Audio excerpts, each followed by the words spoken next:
Does you ever wonder how other races treat their way of life with different culture than you are?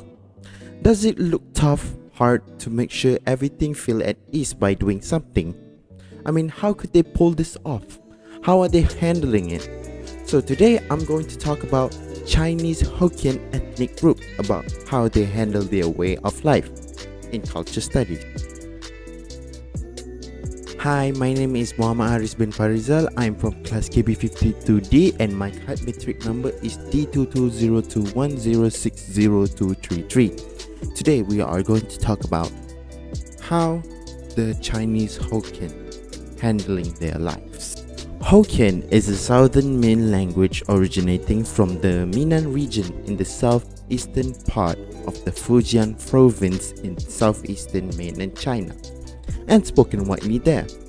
It is also spoken widely in Taiwan by the Chinese that scattered around the world, but most of them diaspora in Malaysia, Singapore, Indonesia, the Philippines, and other parts of Southeast Asia.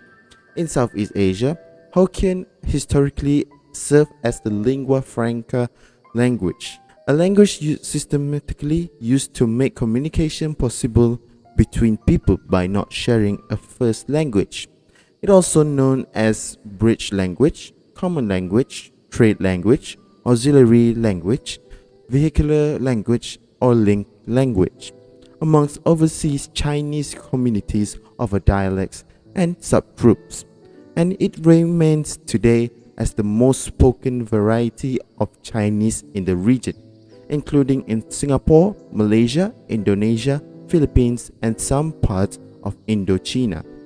Just for your information, that Hokkien is not a religion, it is a race that is not so different from any other Chinese races, but they also have ways in their lives. So for the first main point of our culture studies about Chinese Hokkien is, how do Chinese Hokkien take care of their marriage or celebrating their marriage? With all the available resources around, wedding planning isn't all too difficult for modern brides. But when it comes to the more traditional aspects of a wedding, things can get a little tricky. Chinese weddings are rife with traditions that are meant to bless the couple and their marriage, such as the Guo Dali ceremony. As these traditions were passed down mostly by word of mouth to the generations, the purpose of these traditions and how to prepare for them may not be clear. What is Guo Dali?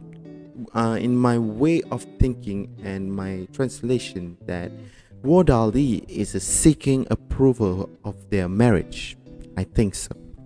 Guo Dali, or the Chinese betrothal ceremony, marks the important formal meeting between both families and symbolizes the groom's sincerity towards marrying the bride, and his assurance that she will be well taken care of after marriage.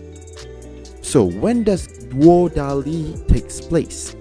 It usually takes place anytime between 2 to 4 weeks before the wedding. During the betrothal ceremony, the groom and a matchmaker or an elder female relative with good fortune will represent the bride's family with a variety of gifts that represent fertility and prosperity. So next we have, how do Chinese Hokkien take care of their newborn child?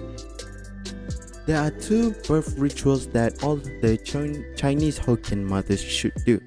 The first one is prenatal birth rituals, where Chinese mothers also abstain from the certain types of food during their pregnancy that are believed to be harmful to the baby. For example, pregnant Hokkien mothers are advised to avoid crabs, as it believed that doing so will result in the birth of a naughty child, literally born with as many hands as a crab. Cooling foods, which are associated with the reduction of heat or vitality, are also avoided, as they may weaken the womb. The second birth ritual is postnatal birth rituals. Postnatal birth ritual is about The birth of a baby is usually followed by 3 customary rituals. They must perform Zuo Yu 30-day confinement period to ensuring that the mother is fed with an appropriate and nutritious confinement diet and making offerings to the ancestor and deities. Complete rest facilitates her recuperation, and she is encouraged to consume certain foods, in particular a dish of braised pig trotters with ginger and vinegar. These supposedly help the mother regain her strength, regulate her body temperature, and dispel air from the womb. The Chinese regard the completion of the full 30 days since birth as the first birthday of the child or its full moon. While the practice of rituals and scale of celebration may vary, most families celebrate the 30-day or Manyu of the baby's birth. Next, we have how Chinese Hokkien take care of the death rituals. As I've stated before, Chinese may have a lot of ways to come up with marriage, celebrating birth of their child, their way of lives. But in death rituals and funeral traditions and superstitions, all of it has the same method and following their tradition back in the earliest dynasties. Burial of the dead and the process by which is handled, it is very important to Chinese people. Certain elements of how the funeral and burial rites are carried out depending on the dead persons is following by their age, social status, and the cause of death, or siwan, the Chinese word for death. The importance of it that if the burial is done incorrectly, it is believed that a bad luck will plague the family of the deceased throughout the whole year. Funeral rites for elders. Proper respect is always paid to elders in Chinese society, including those who are deceased. Therefore, the funeral of an elder must be carried out completely.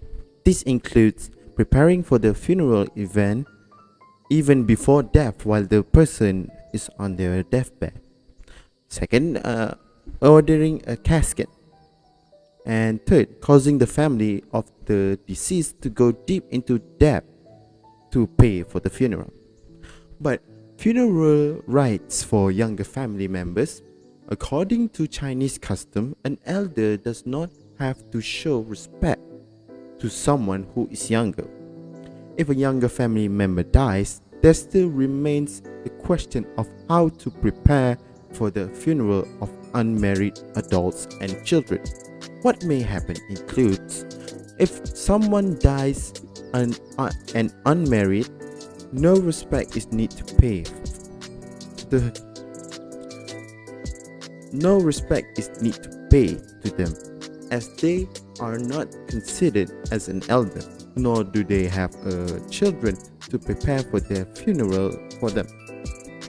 They will be left at the funeral home and not brought home for a typical Chinese ritual. The parents are not even allowed to take the body home or offer prayers for them. This kind of method is same true for infants and children. No funeral rites are performed. The family members perform these burials in silence. So that's all for me about Chinese Hokkien ethnic groups. I'm so sorry if I misheard about them or misinformation about their way of life or their funeral partying and everything about it. I'm so sorry if this really triggered about your culture and your ethnics, but this is just my studies. I'm not so sure about it, but I hopefully that this is quite right about them. Thank you very much, and I hope that you are interested in my presentation. Thank you.